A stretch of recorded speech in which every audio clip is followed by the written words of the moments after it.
The fact that people gather in person to actually celebrate each other and be together and celebrate Damon, he's never felt this connection before, ever.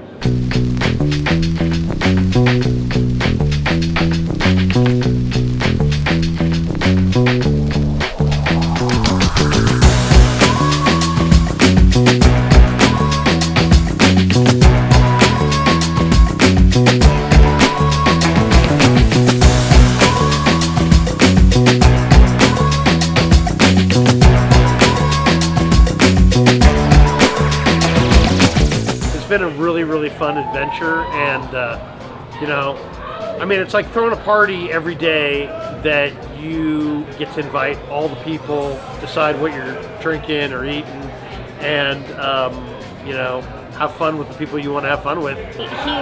Larry's very good at knowing exactly what he thinks as soon as something happens. If a trade happens or whatever, he has an immediate take, and he can articulate what he thinks really well, and instead of and also say what he really thinks, instead of worrying about what the station wants him to say or something like that. So when I was told the coolest thing about YouTube is that you don't have an audience, you actually build a community, like my eyes would roll. I'd be like, come on, stop it. It's the truth.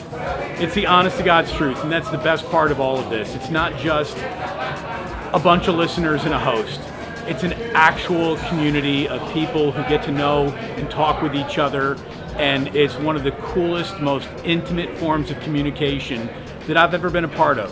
When you're talking about traditional old school radio, there was this huge barrier, right? There's this wall between we are performing this show in a tiny little studio where all we see is each other.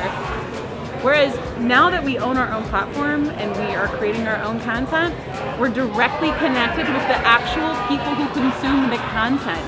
These people are here. They're giving us actual physical love and feedback, and that is, there's nothing better than that. And I think that's why it's been such an amazing transition, because there's no longer this barrier.